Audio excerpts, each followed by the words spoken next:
मैंने पिछले साल अखबार में पढ़ा कि सरकार ने वादा किया था कि डुमरांव में उस्ताद बिस्मिल्लाह खान साहब के नाम पर एक कला विश्वविद्यालय की स्थापना की जाएगी। मैं इस बजट के पन्नों को पलटते रहा, कहीं मुझे उस कला विश्वविद्यालय का नामो निशान तक नहीं दिखा। मैंने सवाल पूछा था, वो आज तक पटल पर नहीं आया, पता नहीं वो कहां चला गया।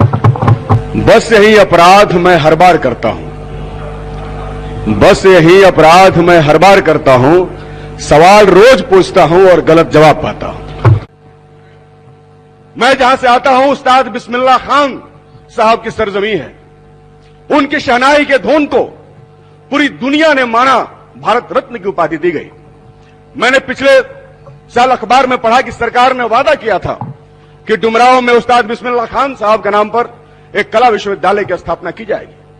मैं इस बजट के पन्नों को पलटते रहा, कहीं मुझे उस कला विश्वविद्यालय का नामो निशान तक नहीं दिखा। मैंने सवाल पूछा था, वो आज तक पटल पर नहीं आया, पता नहीं वो कहां चला गया। महोदय, डुमरांव में बात हुई थी, अखबार में मैं कटिंग दे दूंगा आपको विनय बिहारी जी। महोदय, अभी कला मंत्री आप नहीं हैं, इस बात का मुझे भी दुख है। कृपया संक्षेप करें। हाँ महोदय। सभापति महोदय, आज विनियोग विधेयक पर चर्चा में मैं बोलने के लिए खड़ा हुआ। समय मिला कितना? 5 मिनट। जी धन्यवाद। और बहुत शायराना माहौल देखा मैंने लंबे समय से, 11 दिनों से, तो इच्छा हुई कि एक शायरी मैं भी बोलूं। तो मैं शायरी से अपनी बात को शुरू करता हूं। बस यही अपराध मैं हर बार करता हूं, बस यही अपराध मैं हर बार करता हूं। सवाल रोज पूछता हूं और गलत जवाब पाता हूं। हाँ, सवाल रोज पूछता हूं और रोज ही गलत जवाब पाता हूं। माननीय मंत्रीगण बिना होमवर्क के आते हैं और ज्यादा पूरक पूछ दिया तो तरबतर हो जाते हैं। उनके गुस्से जी चाची पहले हो रहे नहीं, उनके गुस्से, उनकी धमकियों के साथ हर शाम जाता हूं। सवाल रोज पूछता हूं और रोज ही गलत जवाब पाता हूं।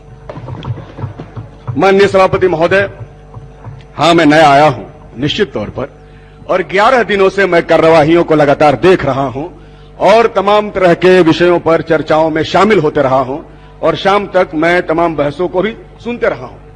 और निश्चित तौर पर जो बातें हुई, विकास की बड़ी बड़ी बातें और आज भी हो रही हैं, मुझे लगता है कि हमें तो गर्दनी बाग अगर जाइएगा जहां आपने धरना स्थल अलॉट किया है, तो वहां कई सारे लोग रोज अपने सवालों के साथ प्रदर्शन करते हैं, डेली, इस उम्मीद और अपील के साथ कि विधानसभा उनकी बातों को भी सुनेगा।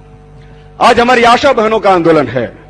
हम लोग खूब महिलाओं की उन्नति की बात करते हैं, कई सारी हमारी महिला सदस्य महोदय भी हैं, और कहा गया है कि महिलाओं की उन्नति के लिए सरकार ने क्या नहीं किया, कितना आरक्षण नहीं दिया। लेकिन महोदय, क्या पेलेश वर्कर बिहार के अंदर महिलाओं को हमने रखा है?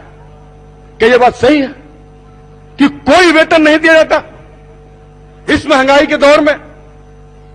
और जहां फ्री में महिलाओं से काम करवाया जाता है, वहां महिलाओं की उन्नति की बात करना और व्याख्या करना, मैं समझता हूं कि यह हाउस की गरिमा के भी खिलाफ है। महोदय, बात है खजाने की चाबी की।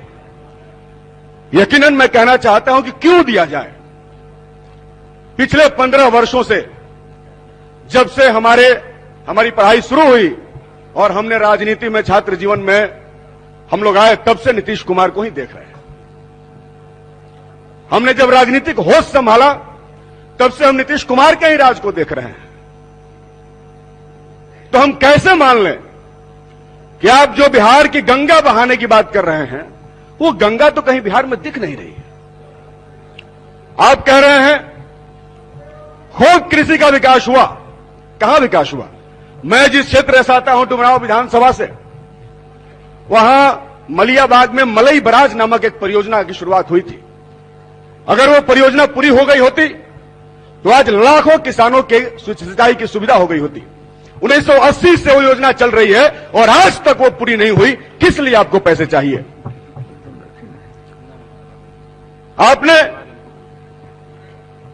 मैं जहां से आता हूं उस्ताद बिस्मिल्लाह खान साहब की सरजमी है। उनकी शहनाई के धुन को पूरी दुनिया ने माना, भारत रत्न की उपाधि दी गई। मैंने पिछले साल अखबार में पढ़ा कि सरकार ने वादा किया था कि डुमरांव में उस्ताद बिस्मिल्लाह खान साहब के नाम पर एक कला विश्वविद्यालय की स्थापना की जाएगी। मैं इस बजट के पन्नों को पलटते रहा, कहीं मुझे उस कला विश्वविद्यालय का नामो निशान तक नहीं दिखा। मैंने सवाल पूछा था, वो आज तक पटल पर नहीं आया, पता नहीं वो कहां चला गया। महोदय, डुमरांव में बात हुई थी, अखबार में मैं कटिंग दे दूंगा आपको विनय बिहारी जी।